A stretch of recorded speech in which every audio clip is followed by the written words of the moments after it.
Hi, I'm Rachel, and this is my AM reading for Friday, April 28th, 2023, coming at you on a Saturday.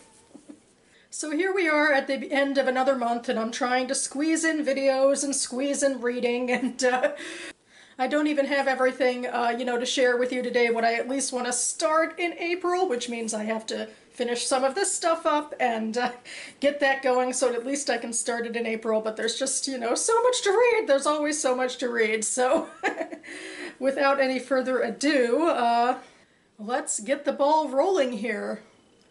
As always, I'm going to start with the short story I read in this collection for this month. This is CARAMBA, an anthology of Jewish stories from Latin America, edited by Alon Stavins, and I read one of these per am reading video. And the one I read this week is called In the Name of His Name by Angelina Muniz-Huberman. So yeah, this was an interesting one because it's sort of the most fantastical, I think, of all the stories I've read. It relies a lot on folklore, mythology sort of stuff. It's a pretty short story. So I was actually kind of entranced because I myself am writing Jewish fantasy right now and trying to lean into some of the folklore sort of stuff. And in this story, in fact, there's a river that apparently maybe only flows 6 days of the week, or maybe only flows on Shabbat, and might lead to the 10 lost tribes of Israel. And we are following this character called Abraham of Talamanca, who has studied religious texts and kind of wants to find the source of the word, or, basically divinity and God, like in a Jewish context. I don't know, it kind of reminds me of the Pardes story in the Talmud, where a bunch of Mishnaic rabbis try to, actually meet with God in this orchard, and, the consequences can be dire to get this close to divinity. And I feel like this is somewhat the case in here, like, Abraham, he goes through travails, he's like, in pain for, days and days. What ultimately happens is he goes to the Promised Land, which usually in Jewish religious texts would mean the land of Israel, and he's looking for this river, but then that starts to compete with the word of God, like coming through him and flowing through him, and then like it's so powerful that he forgets about the river and he only knows the revelation of the word. So I feel like this is a short story just trying to describe just how awesome and overwhelming this search for supernatural deity powers might be. So, it's something that, isn't very tangible to describe, so it's sort of, I don't know, you maybe go on feeling with this one, but it spoke to me.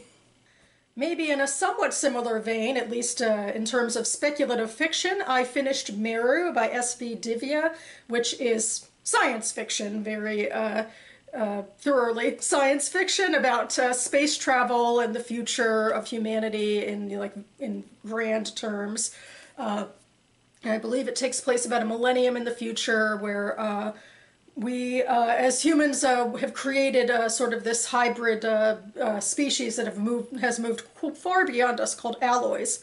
And they more or less are the ones who are able to traverse the galaxy, and, we're restricted to Earth because, humans have had a bad rap, a deserved bad rap for, this sort of materials consumption, and a lot of it is just necessary for our survival, but then some of it ultimately went into the ways that we depleted resources just out of greed and, forces like imperium and capitalism, that sort of stuff.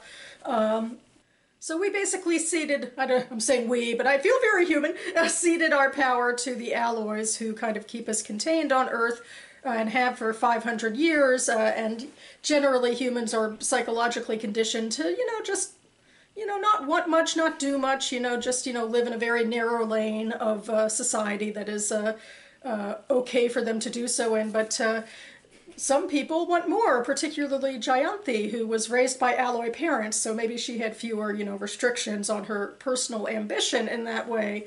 And she also has sickle cell disease, and when the alloys discover this new planet, which actually might help her with her disease, she wants to be part of a mission to go there and sort of prove that humans can be trusted again and can live in concert with a planet and not take up, too many resources, and, that their needs and desires won't, you know, go overboard anymore. And it's a bit of a controversial thing within the government, and there is one political man who does everything he can to make sure that the mission fails. But before then, Jayanthi pairs up with this pilot, an alloy who is in essence a spaceship, and they go to MERU together. They fall in love, and you know, you have to, you know, she is, you know, this pilot is, you know, more human than spaceship in some ways anyway. Things go from there because they have, like, you know, this external plot that they have to best about, you know, this foil that the antagonist has set up for them. And it goes in all sorts of futuristic directions. It's really quite fascinating to, like, see how Divya has, you know, used this imaginative brain power to talk about, you know, human societies and space and so forth. I really enjoyed it. I did think that the relationship came on a little bit fast for me, and I feel like, you know, one of the hard things I think with a lot of speculative fiction, especially the type I love, which is rich with world building, because this world is so alien to us that, you know, you have to sort of have a lot of rich world building to understand it at all. But sometimes it doesn't leave as much space for, like, the human emotions and the nuances of that. And I guess, I don't know, I feel like I get too picky with that sometimes, like, but I couldn't help but think sometimes that, you know, I mean, the relationship stuff felt a little more thin, but then again, both Jayanthi and the pilot, Vaha, had their personal backstories that wasn't just solely about, you know, the external world. And it's such a fine balance, too, because people also in realist fiction are influenced by things going on in their societies around them. That's just the truth. But, you know, it's just a fine balance, I think. So I get too nitpicky, I think. But, I mean, ultimately, I was largely very impressed. I really enjoyed reading this story as my first 2023 science fiction release of the year. Next, I read this poetry collection, Today in the Taxi by Sean Singer, which in fact I made a whole video about because this is National Poetry Month, and this tends to be, I only read one collection per year, and so I figure I should shout it out a bit because it's such a unique thing in my reading, and I, you know, want to, you know, give special more attention to how I dissect poetry and read poetry and understand poetry. So I'll link to that video down below, and it goes into a lot more detail, but suffice to say, this was interesting. This was sort of like, you know, one of those controversial poetry picks because it was, the style is more microfiction than verse. Definitely it's not verse at all, but the way this is published and marketed is as poetry. And I found it interesting. A conceit, you know, Sean Singer was a taxi driver, and almost all of his poetry is about him picking up passengers and their sort of slice of life moments, and then he goes off and thinks up, you know, quotations from famous people or religious quotations to sort of tie it into something bigger or grander. Sometimes I thought it got a little grandiose, and, you know, it's rather repetitive after a while, but I feel like piece by piece there's some interesting things you can get out of it too, so I go into more detail in my video. The book I'm in the middle of right now is The Veins of the Ocean by Patricia Engel. This one I know I picked up at least a couple times over the past couple of years as part of my page 112 tag, because this has been in my physical collection for a while, and I always put it down and didn't read it for the tag, so it makes me all the more excited that I'm reading it now. And I'm reading it now because this book made it to the top of my Goodreads TBR, and I have a resolution to read those books. I have a pretty stringent reading schedule carved out for myself a lot of times about what I'm reading when. But anyway, this is a book, a literary fiction book about a Colombian American woman. She has a tragic family backstory. Her father found out her mother was cheating on him, and he took her brother to the sea and tossed him over, basically in revenge. And actually the boy survived, Carlito survived, but then, you know, he was sort of affected by this. Certainly the family was affected by this, and the husband ultimately killed himself too. There's that going on. So ultimately, Carlito and the protagonist Reina, they grow up, and Carlito finds himself in a situation where he believes his girlfriend is cheating on him, and he does the same thing to her young daughter, her baby daughter, and the girl ends up dying in this case, and Carlito is sent to death row. And this is all backstory. Like at the very beginning of the story, Reina basically spends her life visiting her brother in jail. Like she organizes her whole life around this. She has a dead-end job, and she, is living with her mother and just sort of going nowhere so that she can spend every weekend visiting her brother, who her mother has already disowned. And her brother is on death row and just sort of, trapped, within death row for his crime. And ultimately, near the beginning of the novel, Carlito ultimately kills himself. And this of course, in a way, frees Reina somewhat to, live her own life. And she moves this book takes place in Florida, and she moves to a different part of Florida, actually near the sea by a cottage, and meets a man named Nesto, who is a Cuban immigrant who is estranged from his wife, but desperately trying to get his children permission to come to America, where, Nesto is a asylum seeker. So the two of them are in this relationship together. It's emotional and sexual, but I think it goes deeper than just, oh no, how can you be having an affair or something like that. It's about, there's just, I feel like, very beautiful ways that Engel deals with both of their traumas, like Nesto's being separated from his family and loving Reina in his way. It's, an understated literary way. Then Reina, of course, still is dealing with a lot of this tragedy from her past and the loss of her brother, and how these family, realities shaped her, and there's other realities in her life that have also shaped her, and it's just, I think, beautifully done. I mean, these are nuanced, characters, really. I mean, maybe, I was talking a bit about my science fiction pick, and obviously this world I don't think is nearly as complex in a lot of ways. At least, the backdrop of the world isn't as complex. It's our world, and we don't have to, we already understand enough about it that Engel doesn't have to, go into it as much, and maybe then that's how she can go into her complex, nuanced interior characters more.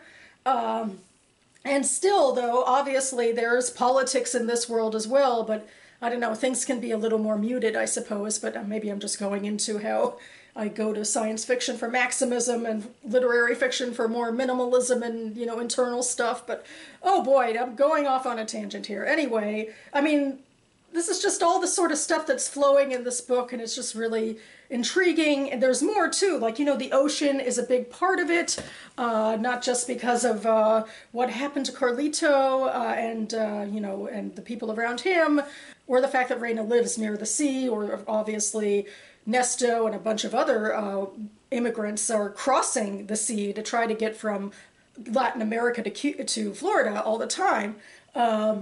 Then the two of them take jobs at this dolphinarium, and it goes into even more commentary about, animals desiring freedom no matter the cost, and there's a lot of lies at the dolphinarium, really, or, people trying to convince themselves that the dolphins are happy in captivity, but, Reina is having a very emotional reaction to the fact that they obviously aren't. There's just so much in here. I just am really glad I got to this. I feel like the page I read for the page 112 tag, it was a page that didn't make sense out of context, because there were a lot of names and not a lot of associations for how the names kind of fit into the page. It's like Reina thinking about people we don't know about, so I was reading the page and I'm like, wait, who's this and who's that, and how do they relate to one another? But it's one of those things that, when you read the book from the beginning, you have a little more grace. Maybe it's not the best constructed page, but overall the rest of the story flows nicely, and there's just so many things to think about here, and I'm just really curious where this is going to go. I mean, maybe it will have a more dramatic, action-packed ending than I thought. Maybe Reina's going to free the dolphins. I don't know. That's a little more action-packed than a lot of literary fiction anyway. But I'm definitely intrigued. I think this, so far, is my favorite read of the month. And finally, I am in the middle of Sandy Hook by Elizabeth Williamson. This is nonfiction that I am listening to on audio.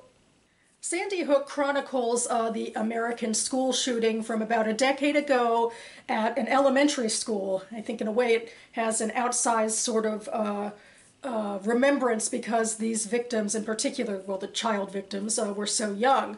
But the book, in fact, goes beyond what happened that day, and there's so many directions you can go in about how to deal with the subject of gun violence and mass shootings in America. But what this author is particularly focusing on is how this was the crux, Sandy Hook's was the crux of conspiracy theories, and how the internet and particular media forces really stoked the fires of conspiracy theory and such, aided to the harm perpetrated on the victims of these families, both psychologically through all of the hate comments bombarding them at all times, and then sometimes even physical altercations with people who read these conspiracy theories online and ardently believe that the shooting never happened. So yeah, that is all I will say about this book right now, because I am reading it for the BookTube Prize. So the BookTube Prize was started by Robert at Barter Hordes a couple of years ago. The point is to judge the best in literary fiction and nonfiction published in English in the US the year before. So this year we're looking at 2022 releases. We are in the second round of 4 rounds, the quarterfinal rounds, and I am an official judge for nonfiction Group A. There are 6 books in my ballot, including Sandy Hook, and by the end of May I have to rank them and share them with Robert so that we can move on to the next round, where the pool of books still in contention will be halved until we get to the winners at the very end. So if you'd like to know more information, I have links to the BookTube Prize down below. I also made a preliminary video before I started reading this ballot, just of my preliminary thoughts on the books. So if you'd like to see that, that is also linked down below. So that about covers it for me now. As I mentioned, I'm trying to cram a bunch of stuff into the tail end of the month, so I hope to be back imminently. I hope that I can post my book haul, my monthly book haul, on the 30th East Coast time, or if not, then hopefully maybe May 1st. That might be the way it goes, we shall see. In the meantime, I got plenty going on, reading to get through. I have some writing goals I want to get through this weekend as well. Thank goodness I can put the work week down for 2 more days, 2 measly more days, alas. So I hope you are all enjoying your weekends, whether you are working or not. I hope you can squeeze in some reading or other things you want to do for fun. And enjoy your end of April and beginning of May. Thanks so much for watching, everyone. And I'll see you next time.